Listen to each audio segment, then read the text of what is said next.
मित्रांनो, तुमचं पुन्हा एकदा GB स्टोरी टेलर या यूट्यूब चॅनलवर स्वागत आहे.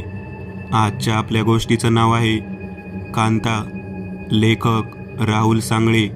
पण गोष्ट सुरू करण्याआधी जर कोणी या चॅनलवर पहिल्यांदाच आलेले असाल तर त्यांनी ह्या चॅनलला सबस्क्राईब करायला विसरू नका.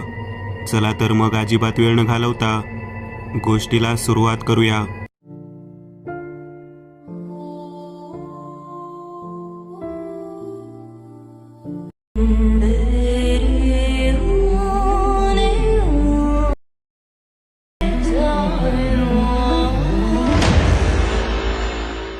चाल भरभर, आधीच उशीर झाला आहे.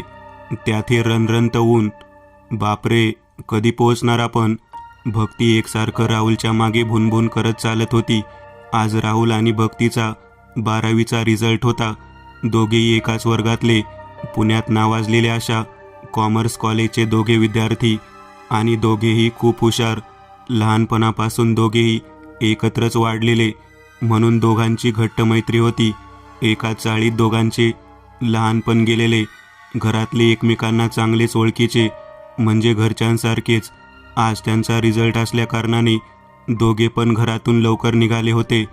पण त्या काळी रहदारीची जास्त साधन नसल्याकारणाने त्यांना कॉलेजला जाण्यासाठी खूप उशीर होत होता.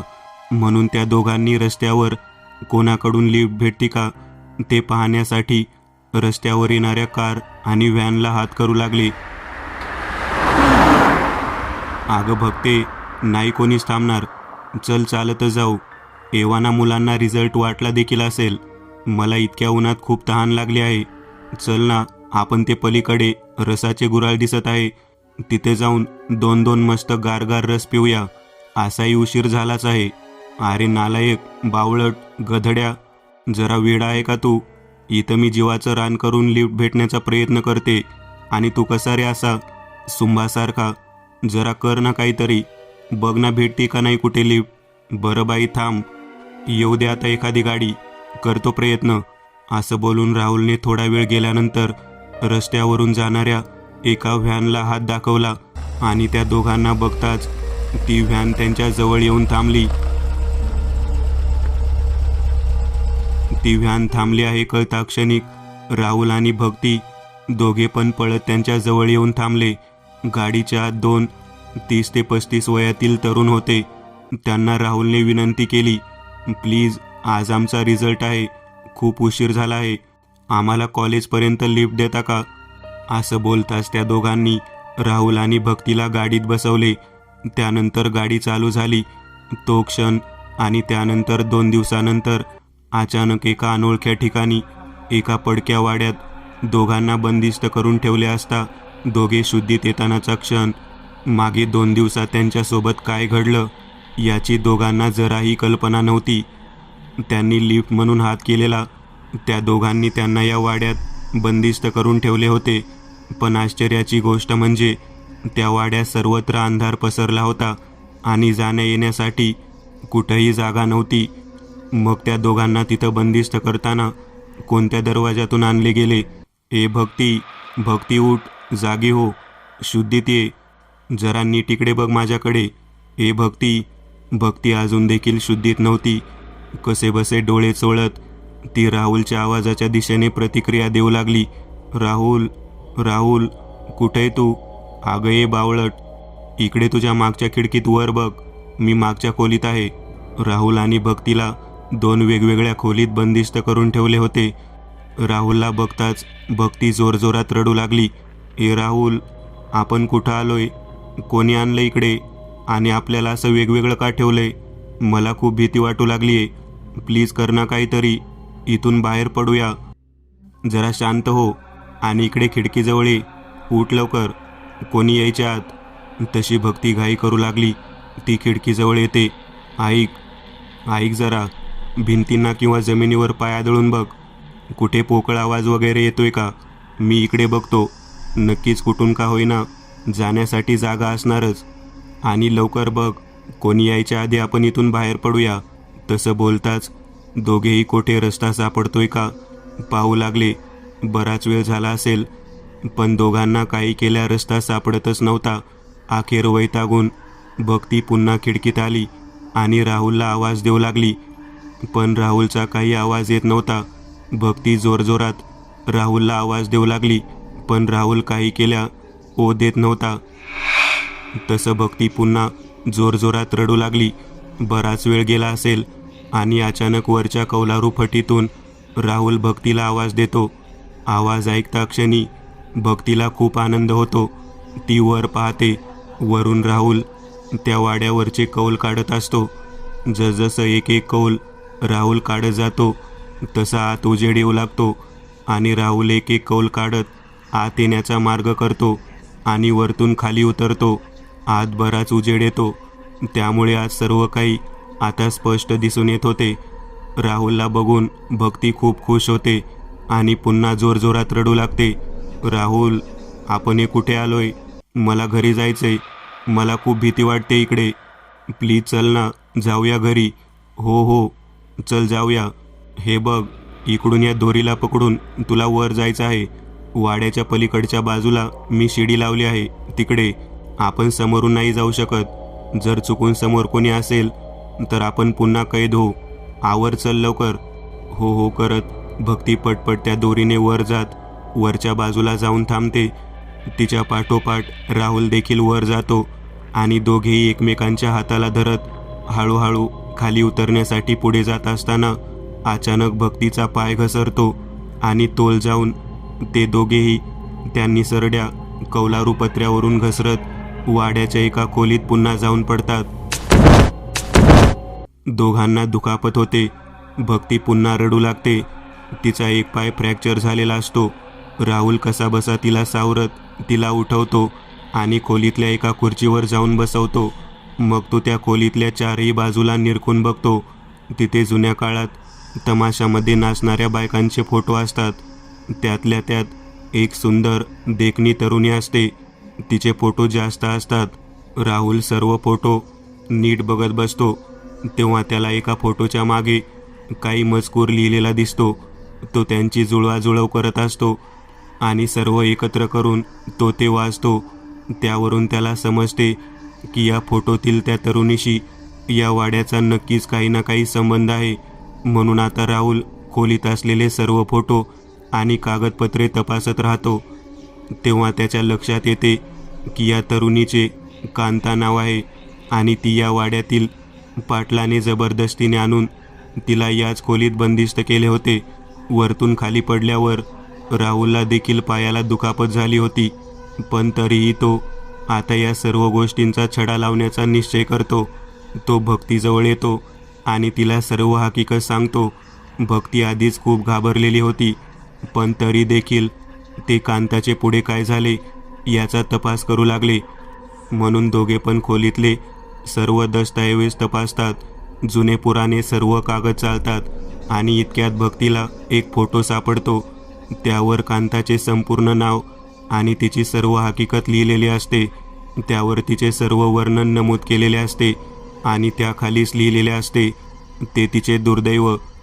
कांता येथून जवळच असणाऱ्या एका लहानशा खेड्यात राहत असते. तिचे आईवडील आणि ती असा त्यांचा लहान परिवार असतो. कांताला लहानपणापासून नाचण्याची खूप आवड होती, म्हणून ती गावात कालिका देवीच्या उत्सवाच्या दिवशी खूप नाचत असे. असाच एक दिवस उत्सवाच्या दिवशी कांता नाचत असताना खैरू पाटलाची नजर तिच्यावर जाते. तिची ती कमनीय बांधणी, लांब सडक केस खैरू पाटलाला मोहित करून जाते. खैरू पाटलाला आता फक्त ती पाहिजे होती. त्यासाठी तो हवी तेवढी रक्कम मोजू शकत होता. त्यासाठी त्याने काही त्याची माणसे कांताच्या घरी पाठवली. त्यांनी कांताच्या वडिलांना पाटलाने दिलेले पैसे दिले आणि कांताला वाड्यावर येण्यास सांगितले. हे ऐकताच कांताच्या वडिलांची तळपायाची आग मस्तकात गेली. त्यांनी रागारागात कुऱ्हाड उचलली आणि खैरू पाटलाच्या वाड्यावर गेले. ते रागाने आपल्याला मारायला येत आहे बघून खैरू पाटलाने त्याच्या माणसांना त्याला पकडण्यास सांगितले. त्या क्षणी सर्व माणसांनी कांताच्या वडिलांना पकडले. इतक्यात खैरू पाटलाने त्यांच्या जवळची कुऱ्हाड हिसकावून कांताच्या वडिलांच्या डोक्यात मारली आणि त्यांना संपवून टाकले. पुन्हा खैरू पाटलाने त्याच्या माणसांना हुकूम सोडला की कांताला कोणत्याही परिस्थितीमध्ये इकडे वाड्यावर घेऊन या. जर कोणी मध्यस्थी केली तर त्याला तिथे संपवून टाका. हे ऐकताच पाटलाची माणसे तिच्या घरी जातात. कांता आणि तिची आई नुकतीच घरी आलेल्या असतात. पाटलाची माणसे त्या दोघांना जबरदस्तीने पकडून पाटलांच्या वाड्यावर आणतात. खैरू पाटील कांताला पाहून मनोमन खूप खुश होतो. तो त्याच्या माणसांना कांताच्या आईला वरच्या खोलीत डांबून ठेवायला सांगतात आणि कांताला जबरदस्तीने पाटलाच्या खोलीत घेऊन जातात. पाटलाच्या खोलीत कांता जीवाच्या आकंताने ओरडून ओरडून स्वतःची सुटका करून घेण्याचा प्रयत्न करते, पण ते तिची जरा पण गयावया करत नाही. आणि इकडे तिची आई ज्या खोलीत असते त्याच खोलीत कांताच्या वडिलांचा मृतदेह असतो. तो तिची आई पाहते. त्या क्षणिक तिला जबरदस्त वेड्याचा झटका येतो आणि ती पूर्ण वेडी होते. जोरजोरात हसू लागते, ओरडू लागते. खैरू पाटलाने कांताची आबरू लुटल्यावर तिला गावाच्या विशीवर टाकून दिले. अफाट पैसा, सत्ता, संपत्ती, जमीन जुमला यांच्या जोरावर खैरू पाटील गावात सर्वांना विकत घेऊ शकत होता. या प्रकरणात देखील त्याच्या विरुद्ध बोलण्याची कोणाची हिंमत नव्हती आणि अशा पद्धतीने खैरू पाटील बिनधास्त होता. राहुल आणि भक्तीला कांताबद्दल खूप वाईट वाटत होते. त्यांना रडू आले, पण त्यांना त्यांची इथून सुटका करून घ्यायची होती. त्यांनी आता जोर धरला. काही करून कोणी यायच्या आत त्यांना इकडून जाणे भाग होते. ते जिथे पडले त्या खोलीला एक दरवाजा होता जो वाड्याच्या मधोमध असणाऱ्या पडवीत जात होता. त्यांनी त्याला जोरजोरात लाथा मारून तो दरवाजा उघडला आणि तिथून लवकर सुटका करून घेण्याचा विचार केला. पण वाड्यात इतका अंधार होता आणि त्यात दोघांना दुखापत झालेली, म्हणून दोघेही हळूहळू दबक्या आवाजात बाहेरचा रस्ता शोधू लागले. इतक्या त्या भयान अंधारात आणि शांततेत त्यांना समोरून एक सावली त्यांच्या जवळ येताना दिसली, म्हणून ते दोघेही पटकन एका कपाटाच्या बाजूला जाऊन लपले आणि ते कोण येत आहे हे निरखून पाहू लागले. ती अंधारात दिसणारी आकृती चालत चालत एका खोलीत गेली. ती एका म्हाताऱ्या बाईची सावली आहे हे त्यांच्या लक्षात आले. वाकून हळूहळू पाय टाकत चालणे, मोकळे विखुरलेले केस, हातात काठी, हळू आवाजात खोकण्याचा आवाज, अशी त्या बाईची वेशभूषा होती. ती आत गेली की नाही याची शहानिशा करून दोघे पण जोरजोरात वाड्याच्या मेन दरवाजाच्या दिशेने पळू लागले. ते दरवाजाजवळ पोहोचताच दरवाजा आपसूक उघडला गेला आणि राहुल आणि भक्तीची बोबडीच वळली. अंगातून घामाच्या धारा वाहू लागल्या. दोघांनी डोळे मोठे केले. दरवाजाच्या समोर कांताचे भूत उभे होते. ते 2 फूटवर हवेत तरंगत होते. ते नक्कीच कांताचे भूत होते हे स्पष्ट दोघांना दिसून येत होते. केस मोकळी होती, हातापायाची नखे वाढलेली होती, अंगावर खूप जखमा होत्या, त्यातून एकसारखे रक्त गळत होते. डोळे संपूर्ण पांढरे आणि चेहरा निस्तेज सुरकुतलेला होता. राहुल आणि भक्तीने एकमेकांना घट्ट पकडले आणि एकसारखा देवाचा धावा करू लागली, पण तरीही कांताचे भूत तिकडून काही केल्या हालत नव्हते. ती राहुल आणि भक्तीला काही करत देखील नव्हती. तिला त्या दोघांना काही सांगायचे होते, पण दोघेही तिच्या या रूपाला पाहून खूप घाबरले होते. इतक्यात मागून कोणीतरी भक्तीच्या अंगावर हात ठेवला. तशी भक्ती जोरजोरात ओरडू लागली. राहुल आणि भक्तीने मागे वळून पाहिले असता तीच ती मगाशी चालत गेलेली म्हातारी होती. तिचाही चेहरा विद्रूप झाला होता, पण तिची बुद्धी शाबूत होती. ती म्हातारी कोणी दुसरी तिसरी नसून कांताची आई होती. कांताच्या वडिलांना मेलेल्या अवस्थेत पाहून तिला वेड्याचा झटका आला होता, पण आता कालांतराने ती यातून पूर्णपणे बरी झाली होती. तिने मुलांना शांत करत समजावत बसायला सांगितले आणि या वाड्यात जे जे काही घडले ती सर्व हकीकत सांगितली, जी मगाशी त्यांनी त्या फोटोच्या मागे वाचली होती. पण आता सांगता सांगता म्हातारीने खैरू पाटलाचा पण त्याच दिवशी खून झाला हे सांगितले, पण ते काही त्यात लिहिले गेले नसावे, कारण जिथपर्यंत माहीत होते तिथपर्यंत लिहिले गेले असावे. म्हातारी हळू आवाजात खोकत खोकत दबक्या आवाजात सांगू लागली. कांताचे लग्न ठरले होते. तिच्या वडिलांनी त्यांच्या कामातल्या एका गरीब पण इमानदार आणि मेहनती मुलाशी तिचा विवाह करण्याचा निर्णय घेतला होता. विवेक त्याचे नाव. दोघांचे एक मत होते आणि दोघांचा समाज देखील याला सहमत होता. पत्रिका पाहून आल्यावर आम्हाला त्या पाटलांनी बंदिस्त केले होते. कांताची आबरू लुटली. तिला गावाच्या वेशीवर टाकले. माझ्या नवऱ्याला मारले. मला वेड लागले. नराधम खैरू पाटलांनी आमच्या सगळ्या आनंदावर पाणी फिरवले. पण तरी देखील आमचा बदला त्या देवाने त्याच दिवशी घेण्याचं ठरवलं आणि विवेकच्या रूपाने ते पूर्ण झालं. कांताची आबरू लुटली आणि तिला वेशीवर टाकून दिले. हे समजल्यावर विवेकला हे सहन नाही झाले. त्याने रागाच्या भरात हातात कोयता घेतला आणि पाटलाच्या वाड्यात गेला. वाड्याचा दरवाजा बंद होता. 2 पहारेकरी बाहेर उभे होते. विवेकने मागच्या बाजूने वाड्यात प्रवेश करून खैरू पाटलाच्या खोलीत जाऊन त्याला पलंगावर झोपलेला पाहिला आणि विवेकने त्याच्या डोक्यावर छातीवर वार करत त्याला तिथे संपवून टाकले. म्हातारी हे सर्व सांगताना हुंदके देत देत रडत होती. माझी मुलगी रोज आम्हाला भेटायला या वाड्यात येते, पण ती या वाड्यात येऊ शकत नाही. तिला याच वाड्यात तिची अमानुषपणे आबरू लुटली जाते. ते तिला सारखे दिसून येते. जिथे आत्म्यांचा पण आत्मा पिळवटून जातो, तिथे हे नराधम माणसे सहज एखाद्याची आबरू कशी लुटू शकतात. एखाद्या बकऱ्याला कापतात तसे मारून टाकतात. अशा समाजात माणूस माणुसकी सोडून राहतोय. त्यापेक्षा तो रानावनात जंगलात हिंडत होता ते काय वाईट होते. म्हातारीचे हे सर्व कथन ऐकून राहुल आणि भक्तीला खूप रडायला आले. दोघे त्या म्हातारीला मिठी मारून जोरजोरात रडू लागले. इकडे दारात कांताचे भूत उलट दिशेने जाण्यासाठी निघाले असता वाड्यात 2 तरुण आत आले.